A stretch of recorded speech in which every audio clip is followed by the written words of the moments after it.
Carl, what have you done? Think anyone will notice? Mr. Carl Jackson. Carl Jackson was born and raised in Los Angeles, California. After the sudden death of his mother at the age of 11, he moved between LA and Orlando, Florida, trying to find his way in life. So I'm clearly a Carl Jackson fan. Carl Jackson. Carl Jackson. Carl Jackson. Although he was introduced to hard work, faith, and family values, as a struggling teen, he wandered down the path of least resistance, finding himself jailed twice.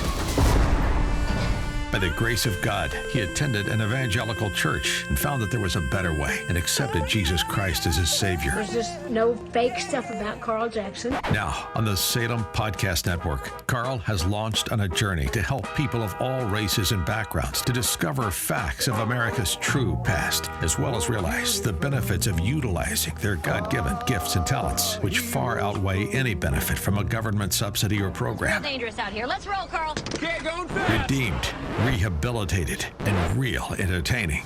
This is the Carl Jackson Podcast. Okay, welcome to today's edition of the Carl Jackson Show podcast. On the show with me today is Dr. James Carafano, Vice President of the Heritage Foundation, a foreign policy expert, national security expert. James, thanks for joining us today. Appreciate you being on. Yeah, I'd like to say great to be with you, but it's really hard when you look at what's going on in Ukraine to use the word good. It's just impossible. You know what? And obviously that's what we want to delve into. We have a very short period of time with you, but I want to make sure that we get in as many questions as possible. And obviously Ukraine is still the big story of the day, but something happened yesterday that I thought was a really big deal. But as I read through some research on the Heritage Foundation, quite frankly, I feel like Biden is pulling the wool over my eyes, and that has to do with the Russian oil import ban.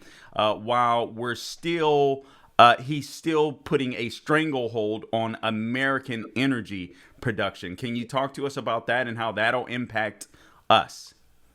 Well, yeah. So when the Biden guys came in office, make no mistake, they went to war on domestic American, Canadian energy producers, everything from canceling Keystone XL to making it much more difficult to actually operationalize a lease and drill. And they even went to banks, and they've been discouraging banks from loaning money to oil and gas producers, right? So they've been at war on energy since day one. And as a result of that, this is not about the war in Ukraine. I mean, for 6 consecutive quarters, global demand for energy has exceeded supply.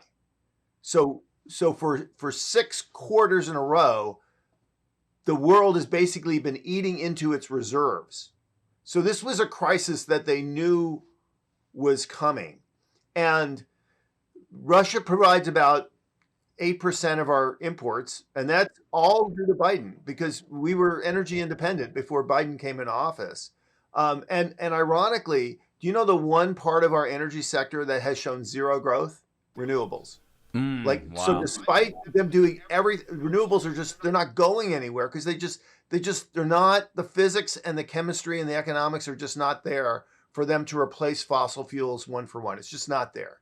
So it's not just about Russia. But we're importing Russian oil because literally we're not producing what we need.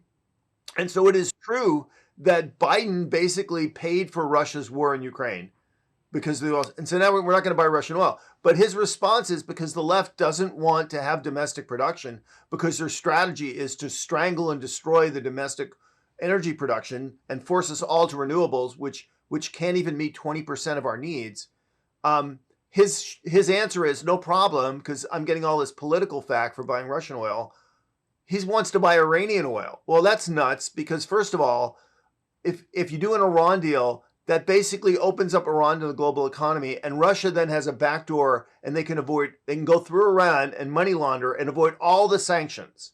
So that would completely undercut the sanctions, not to mention that an Iran deal says Iran can buy weapons again, and they can take all the profits from American oil and they can turn around and buy weapons from Russia. That would be another cash cow for Putin. And they can then use those weapons to threaten Israel. So that's a nightmare idea. And then their other genius solution is we'll buy oil from Venezuela because we used to buy oil from Venezuela. I can't believe this. I can't believe this. And Venezuela is an ally of Russia and Iran and China. So that would just make Latin America more dangerous. It literally is like a really bad episode of like Homeland or something. Yeah, it's a Twilight Zone times 2. All right, we have a short period of time with you remaining. Let me ask you 2 things. No-fly zones. Why is it important that we do not enforce a no-fly zone over Russia? And also, there's been plenty of fodder going around. We began this. We provoked this war in Ukraine by fighting our own proxy war in the eastern part of Ukraine. I want you to respond to both of those. Sure. I mean, really simply, look. First of all, if we put in a no-fly zone, we'd actually have to fight the Russians, and so we would be a belligerent in the war. And 2 nuclear powers would be at war with each other. That's just not going to happen. Right. Matter of fact, they've already said they're not going to do that. The second is it would be very difficult to implement that, just putting all that together. And you would actually have to attack things on the ground in order to do that. So again, that would put you at war. And then the third thing is this war is not being fought in the air. Neither the Russians or the Ukrainians are flying that much. And a no-fly zone would also mean, for example, that the Ukrainians couldn't fly anywhere. This war is being fought on the ground, artillery, missiles, tanks. And so a no-fly zone is kind of irrelevant because that's not where all the destruction is happening. So it's just one of these ideas that sounds good, but it's just not practical. What's really critical is as long as we continue to get food and supplies and medical aid and ammunition and weapons to the Ukrainians are going to fight for their country. That's the most important thing we can do. Look, we did not start this. This is nonsense. First of all, Putin's wanted to do this for decades. It all started because he thought Obama was weak and he thought the West was falling apart and he thought he could now reclaim all these lands. And he stopped when Trump was there because he feared Trump. And then as soon as Trump left, he went right back to doing this. It's not about NATO aggression. That's complete nonsense. NATO's never, and I was in NATO. NATO has never had an offensive war plan, ever, against Russia. It's never existed in its history. There has never been a plan that says we're going to go fight Russia. It's just nonsense. The last country to join NATO was 800 miles from Russia, and they complained about that. And it was a tiny little country. So somehow that notion is, what we're seeing is of course countries want to join NATO. For the very simple reason is if you join NATO, the Russians don't attack you. Wow. Well, you know what? I'm so glad that you cleared that up. I mean, I read a column and I got to be honest with you, James. It had me somewhat convinced, and I was sitting there just thinking, oh my God, did we play a part in provoking this guy's aggression? And then later I sat back and I just thought, you know what? How do you provoke evil? When someone is evil, when someone is hell bent on when someone is an egomaniac and all this kind of stuff, of course you're going to do everything you can to stop him and to make sure that he doesn't attack your allies. So I'm glad that you cleared that up. Also, let me ask you about this.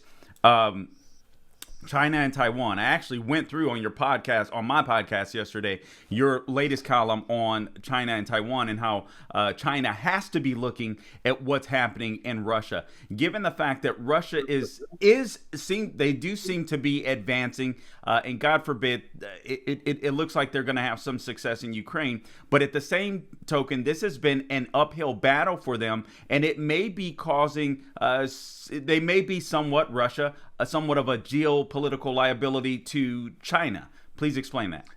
Well, yeah, I think that's fair. I mean, even if Putin conquers the country, he could be a bit of a liability for China. First of all, they're probably going to need almost the entire Russian army to occupy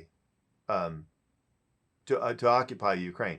The country is going to be devastated, which means they're going to have to figure out how to feed and house and clothe and provide power to like 40 million people in a country where they've destroyed the infrastructure.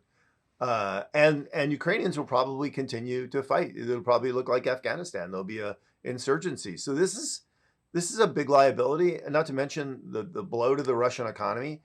The Chinese don't have enough money to bail out Russia.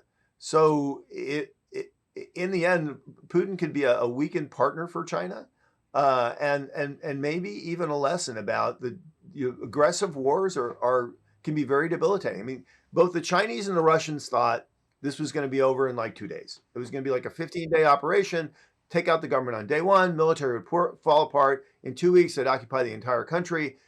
And the infrastructure and the people and the resources would all be there, and they could exploit them. But that's not what's turning out to be the case. A last question here. World War III, those that say, listen, any fight against Russia could provoke World War III. Is there a particular scenario where you see that is the case? I think the greatest guarantor that there is not a World War III is NATO. Because if the Russians attack 1 inch of NATO soil, they've declared war on 3 nuclear powers: the United States, Great Britain, and France. I'm old enough to remember the old rules. Is when a nuclear power attacks another nuclear power, they have crossed into a twilight zone of unknown danger. And the reason why there were lots of wars during the Cold War, stupid name, but the reason why the United States and the Soviet Union never came to blow is leaders at the end of the day woke up in the morning and said, the one thing I dare not do is that. And let's hope Putin remembers those rules, because I know we do, which is why NATO's not ever going to attack Russia. We're not going to attack a nuclear power, but it works both ways, brother. Oh, man. Honestly, I can't believe the position that we find ourselves in with this feckless president in the White House. I really feel sorry for the Ukrainian people. I feel sorry for the Russian people. I mean, they have a guy that's an egomaniac, that's just an evil bully, leading them, unfortunately. And unfortunately, as a result of that, sadly, innocent civilians are going to pay the price, both in Ukraine and Russia. James Carafano, as always, listen, I know you got to go, so I appreciate your time. I appreciate you being with us. Always appreciate your expertise and what you're doing to keep America safe and strong. Really, really appreciate you, man. Thanks for your show, brother. Thanks for what you do. You're like one of my heroes, man. You guys out there every day plugging away at this stuff. Really, I just admire and respect what you guys do. Thanks. Thank you. God bless you. This is the Carl Jackson Podcast. All right, so I'm always thankful for time with James Carafano. Now what I want to dive into is this Russian oil import ban, where it's just a distraction. And you heard James Carafano talk about it, but obviously he had to go. But I want to get into this a little more deeply. So the Russian oil import ban is just a distraction from Biden's anti-energy policies. So let's get into that a little further. Hat tip again, the Daily Signal. Here's a summary of what's going on. Joe Biden on Tuesday announced a nationwide ban on imports of Russian oil, coal, and natural gas. And what he did was relented to pressure to stand against Russia's unprovoked invasion of Ukraine. And notice that word unprovoked. And I'm glad James Carafano touched on that, because even I was reading columns talking about how we, the United States, provoked Russia into this fight with Ukraine. But as he stated, NATO has never been or never had an offensive agenda. I'm going to be studying this stuff a little more, because I think, listen, I'm not necessarily an expert, but I can consult with them and I can read. I'm of the impression that World War III is not going to be fought in the same ways in which we fought World War I and World War II. And if we do get to that point, it's only because all other options have been exhausted. And when I say all other options, I mean digital and technological. So I think we're just living in a different world, and I think we need to be cognizant of that.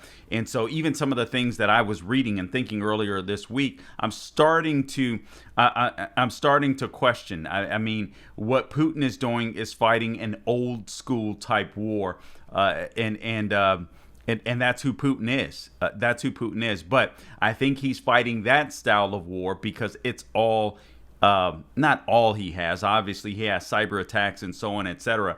But I think he's desperate. I think he sees that his power is waning with the World Economic Forum attempting to rise. He thought the West was weakening, and he was absolutely right that we were weakening with Joe Biden in the helm in the White House. And then you have a lot of what I call these metrosexuals that are in NATO that are weak, that were not willing to ramp up their defense budgets like Trump wanted them to. Now they have no choice because they're looking at Russia's aggression and they're like, oh my God, we better do something about this. So in a sense, he's been a blessing. Putin has been a blessing to NATO. But anyway, I'm working a lot of this stuff out as I read more, as I interview more, as I consult more with experts. So I'll fill you in more as I get filled in more, to be frank with you. All right. But there's more to the story when it comes to what's happening with this Russian oil ban. And I got to tell you, I do think that it's the right thing to do. However, there's no go-to plan. That's the problem with the Biden administration. There is no go-to plan. Okay, so we ban Russian oil. Good thing. We should not be paying for Putin to slaughter innocent Ukrainians. We should not be paying for Putin to trick some of his own men, frankly, into fighting a war that many of them don't want to fight. Many do, but many don't. All right. Unfortunately, the administration is only projecting the appearance of a principled stand, but they continue to be unwilling to make the necessary policy changes that are really important to truly ban Putin's oil and to be truly effective on this. I mean, and we'll get into that a little bit. This article goes on to say, or this column, the president's decision came in the wake of proposed bipartisan legislation. All right, so whenever Democrats, especially the radical left, are involved in legislation and are willing to compromise with people on the right, I smell a rat. All right, political support from Democratic congressional leadership. Biden was trying to beat them to the punch, as well as Republicans that had framed some type of legislation to try to that was beating Biden to the punch. So Biden caved under pressure. This isn't a man that I don't believe this is a man that can count to 10 anymore without having a hiccup, frankly. But I do believe that. I do believe Biden stated it. He wanted to be FDR, presumably bigger than FDR for the progressive agenda. And I think he's attempting to do that. And even though his mind is slowly but surely deteriorating right before our eyes, there's no question in my mind that he did have a goal when entering the White House. Maybe he couldn't fully understand it. I know there's leftists around him. I know there's organizations around him, demand justice, so on, etc. All these left-wing radicals. But I don't think they'd be there necessarily unless Biden was willing to make a deal, which he did on the campaign trail. He made a deal with James Clyburn, but I think as times progressed and he needed more money and so on, etc., he made deals with Bernie Sanders behind the scenes. We didn't know the lay of those deals, but obviously this guy appears to be governing to the left of Bernie Sanders in some cases. It's absolutely crazy.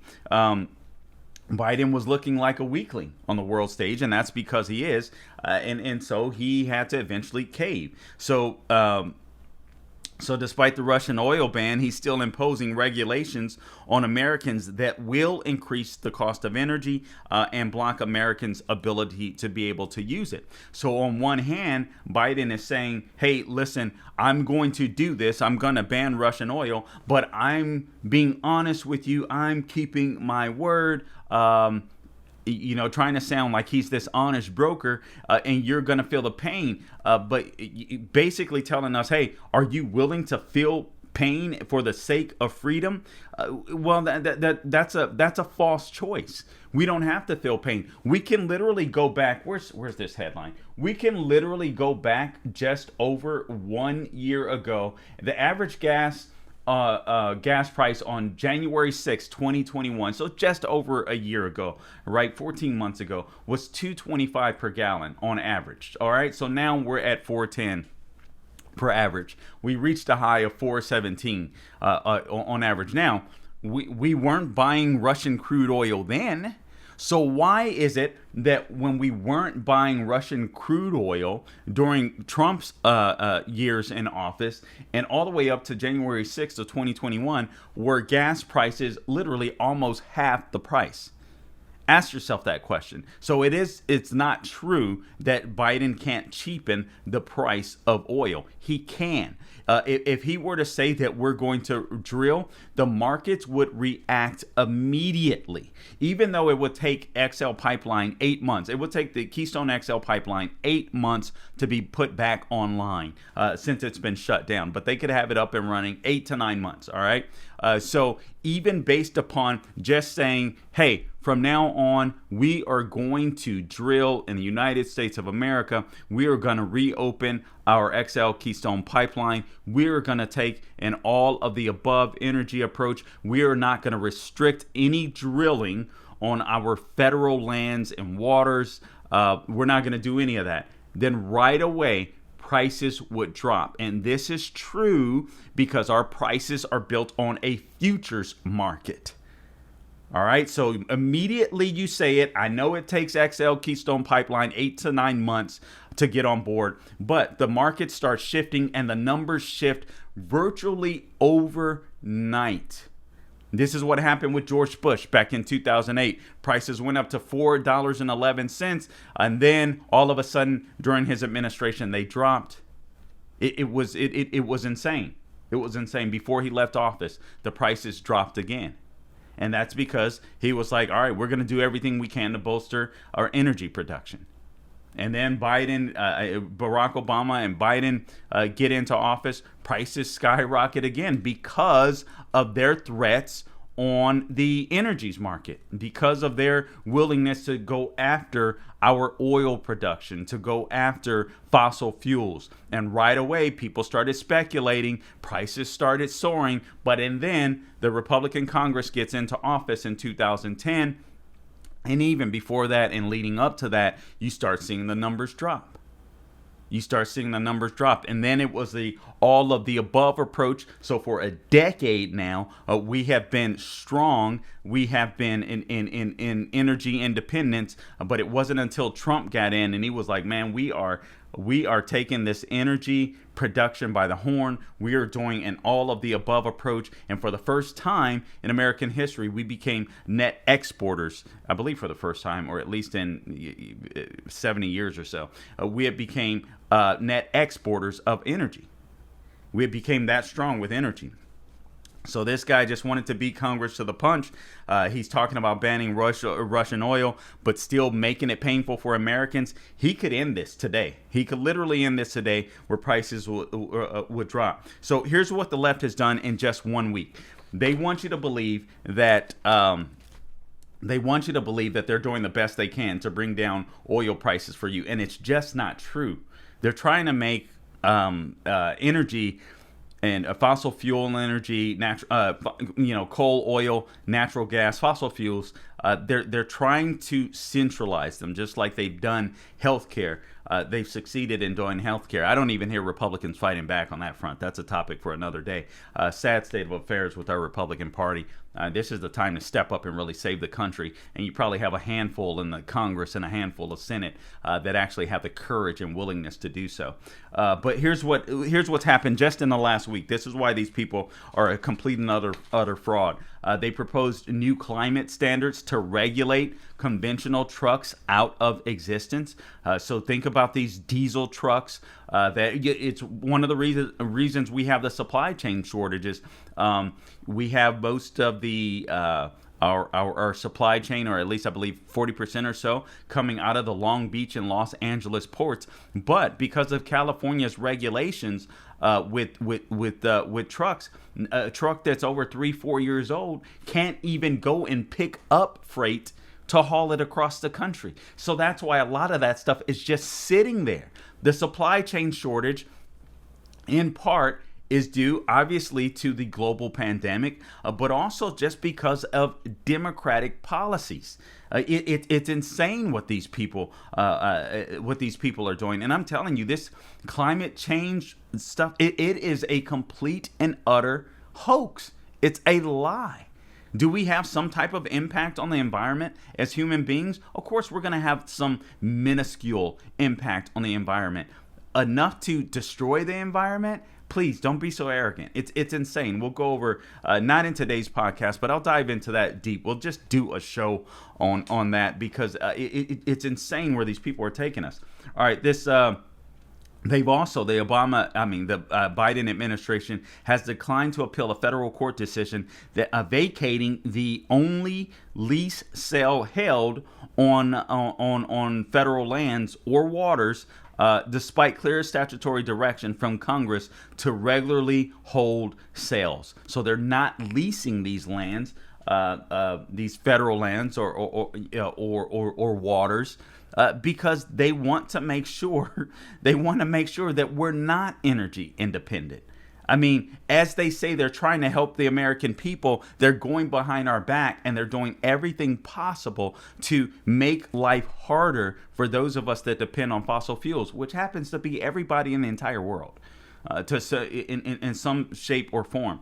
Another thing that they've done in the last week, they proposed any day. They're proposing anyway what some are calling the biggest rule the Securities and Exchange Commission has done in quite some time, and that's mandating companies disclose greenhouse emissions from their entire supply chain.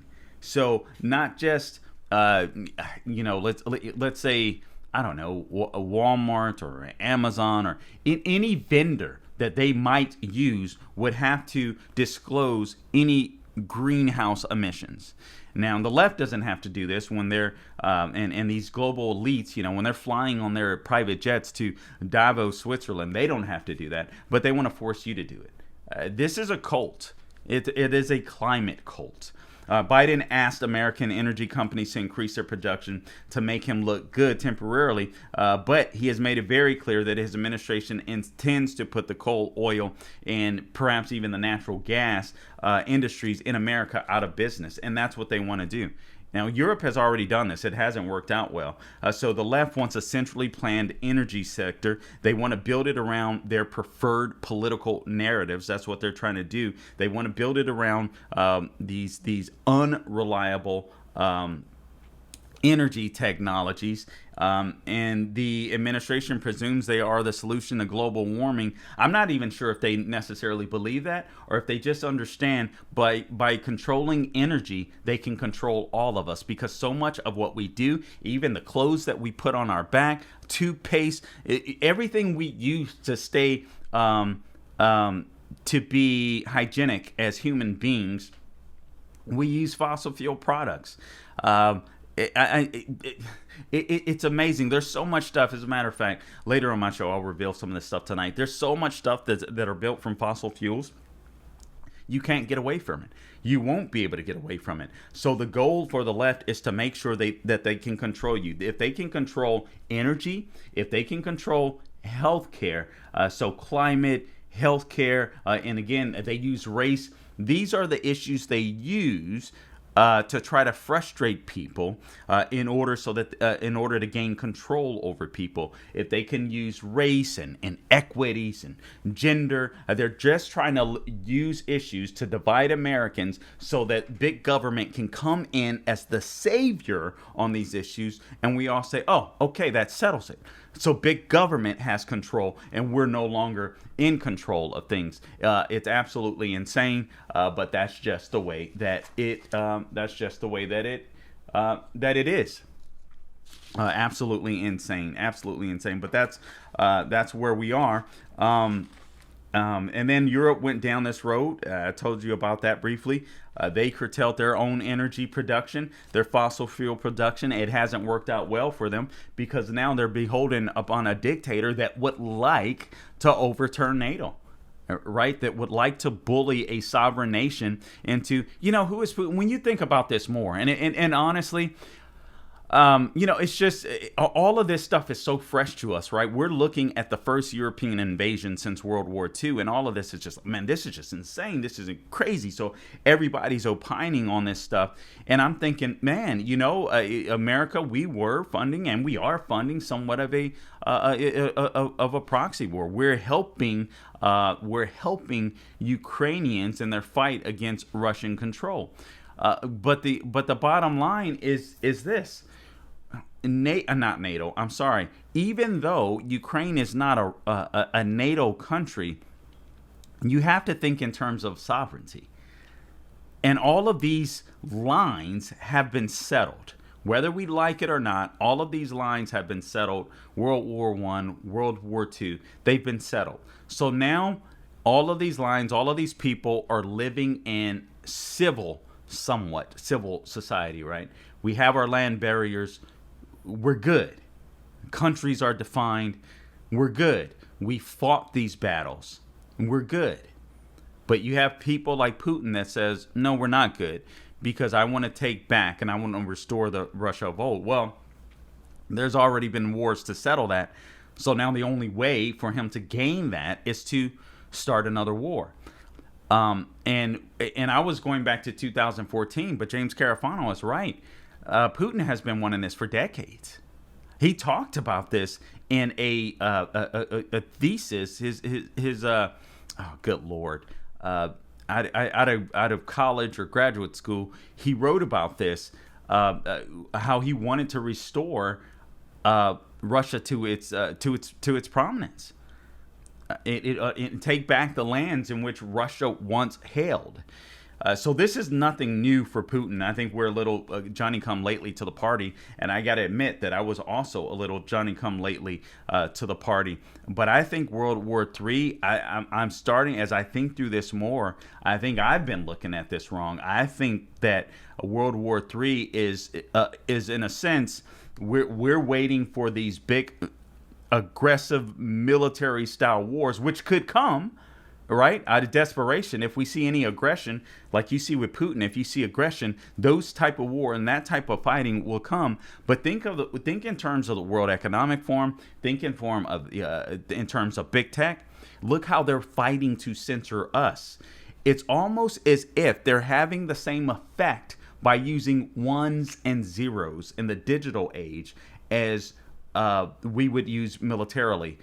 With big weapons back in the day. So I'm starting to think maybe we just have to think through this a little more. I'm not necessarily convinced that World War III will look exactly the same like a World War I or a World War II. Yeah, I could be wrong. I don't exactly know. None of us really know.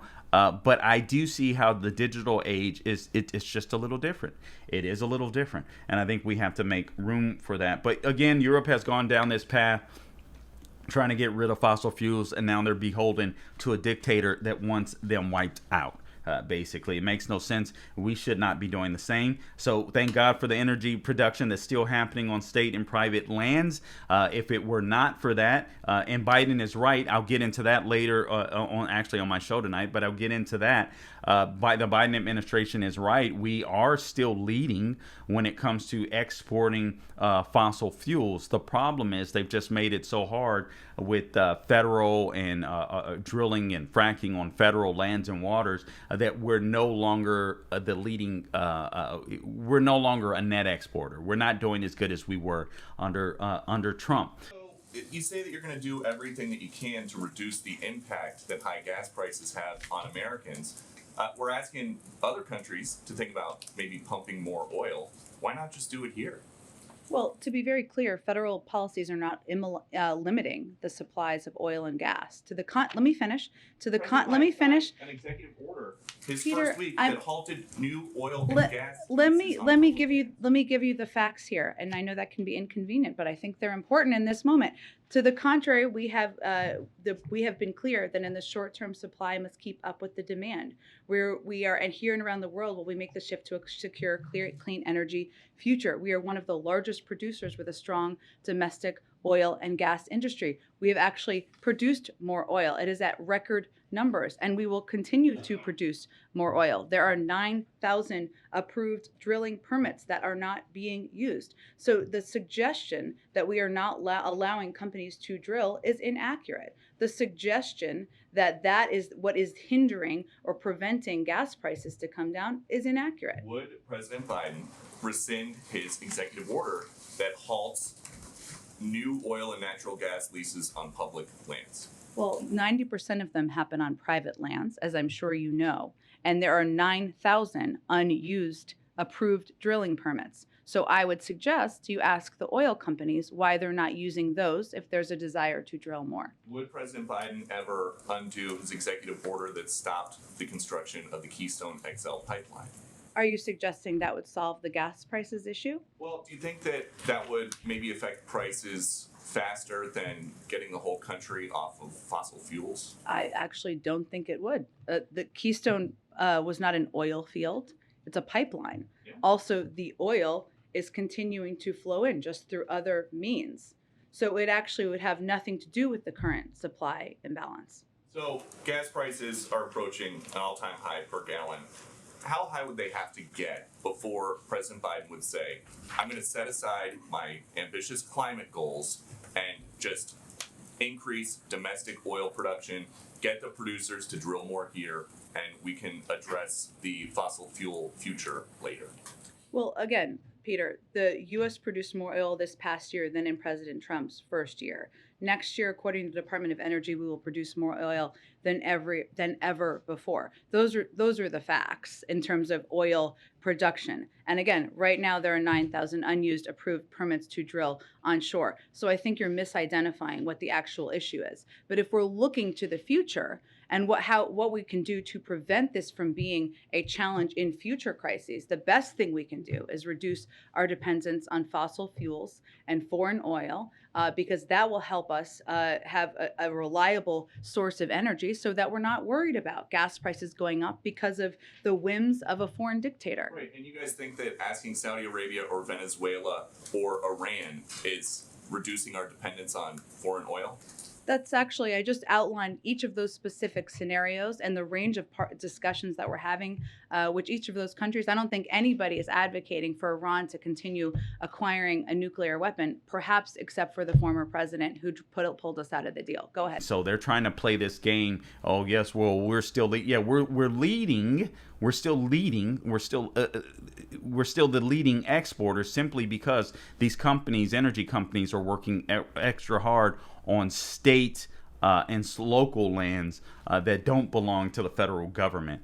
Even more reason why the federal government should not have as much land, own as much land in the United States as they do, honestly, so that they can't bully us with it. And then Jen Psaki tries to pretend as if they're not impeding drilling and fracking on federal lands, and they just lie. They just lie. It's insane. All right. And then Biden administration continues to shift the blame. And the bottom line is fossil fuels aren't going anywhere anytime soon. Listen, there's no scenario, this according to the Heritage, there's no scenario in which global demand for oil and natural gas do not increase through at least 2050, and for coal use to persist as an important source of energy globally. Now, consider all these social justice warriors that hate America. You know who's ramping up coal-fired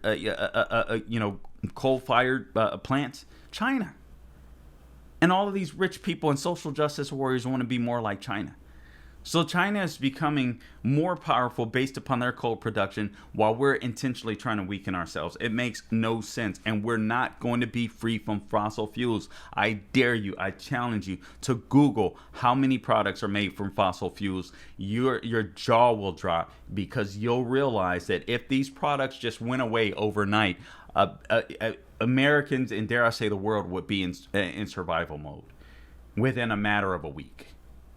It's just insane. It's just not going to happen, at least not overnight. But we need to fight against this narrative now. And then also, here's what Biden did. So, all right, so he stopped energy production. All right, so he bans this Russian oil stuff. But then again, where does he go? Where does he go to make sure prices calm down here? He's not going to reopen Keystone XL pipeline. He's not going to allow federal lands and waters to be leased or sold so these energy companies can drill on those particular areas. So where does he go to make up the supply of oil the supply of oil that we're missing? Because remember, there's more demand for fossil fuel. Part of the reason why prices have gone up to some extent is there is more demand for fossil fuel, and there's not enough fossil fuel right now to meet the demand. Not because it's not there, but because places like us aren't drilling for it. And you have the metrosexuals in Europe that abandon it, and hopefully with this. Putin's attack on Ukraine, Europe is waking up to the fact that they can't be beholden to a Russian dictator, and they're a bunch of fake and phonies. I mean, how dare you, global warming, we're going green, while you're importing crude oil from Russia. Okay, so we're supposed to believe that if you produce the oil, if you drill for oil and all this kind of stuff, it isn't climate change, or we're not going to be impacted by climate change. But if you get it from Russia, these people are total fakes. These people are total phonies. I hope you're starting to realize this stuff. It's just sad, but we burn bridges with Saudi Arabia and the UAE. I know that we want to try to beat down Saudi Arabia, and they're these evil people and stuff like that. But the truth of the matter is, we were semi-reliant on them for fossil fuels, and we didn't need to be. If we drill here, we didn't need to be. But now Biden can't even go back to them. He can't even go back to them. They told him to kick sand just the other day, to kick rocks just the other day. So now he's forced to look at Venezuela, and Iran. Venezuela, that imposed a socialist lifestyle on their people. He's looking at Iran, the world state sponsors of terror, leading world state sponsors of terror. It makes no sense, and this is all because the Biden administration refuses to allow energy companies to lease federal lands so they can drill on federal lands and in federal water. So Biden has to change course. They're continuing to lie to us, and they're trying to use this Russian oil ban as a distraction. But sadly, that's all it is a distraction. And we have to make sure that we say as much. You have to be vocal about it. You know, last night I sat in for Larry Elder and I praised it, right? I don't believe that we should be helping to subsidize Putin's murder of Ukrainians. I don't believe that we should be doing that. I think that we have a moral obligation to not buy oil from Russia, to not buy oil from Venezuela, to not buy oil from any dictator, to not buy oil from Iran, but to drill what we can and do what we can in our own country. I believe that is the morally right thing to do. So there's a recent poll that showed 70% of Americans, I'm not sure who this poll was by, that showed, I'm not sure who this poll was by. But anyway, 70% of Americans support energy production in the U.S. So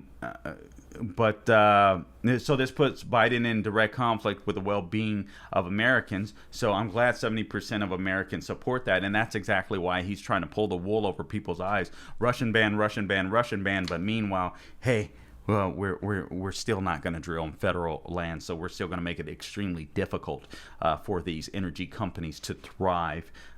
So it's insane. And again, Europe must become. Oh, and then there's a nearly 80% of. So Biden is in direct conflict with the well-being of Americans. However, it's because we get, nearly 80% of our energy from oil, natural gas, and coal. So we get 80% of our energy from oil, natural gas, and coal. Do you think that'll change overnight? Of course it won't. They know that. The left knows this. Pete Buttigieg knows this. Jen Psaki knows this. Biden doesn't know much, but the people around him know this. They know this is a fraud. They know this is a lie. The ultimate goal is control. That's what they got with Obamacare. feckless Republicans haven't turned that around yet. Hopefully they will. Hopefully we'll get some with spine in 2022 and 2024 to do that and return our healthcare system to more of a free market model, so that these doctors aren't swallowed up by these big companies that have to bow down or bow their knee to the down to the federal government, the CDC, and all these bureaucracies that circumvent the will of the people because they're not elected, they're appointed. So we gotta stop that. But they're trying to do the same with oil. And if that's why they use climate change. So it's one of the things that we have to be aware of. The left uses race and different identities, gender, to divide us. They use climate change to divide us, and this stuff has to stop. And they use healthcare as a way of doing the same. So all of this in order to exert their power over us, and we have to make it stop. All right, guys, I appreciate you tuning in to this rendition of the Carl Jackson Show podcast. Please be sure to like and subscribe to my podcast anywhere podcasts can be found. Apple, Google, Spotify, YouTube. Click the bell, and Rumble. You can go on carljacksonshow.com. I promise you I'm going to get back to writing columns, but we do post the podcast on there. And you can find out my local show times and so on, etc. there. Also, Facebook, Carl Jackson Radio, Twitter, and Parler at Carl Jackson Show. And until next time, guys, don't grow weary, doing good, and God bless you.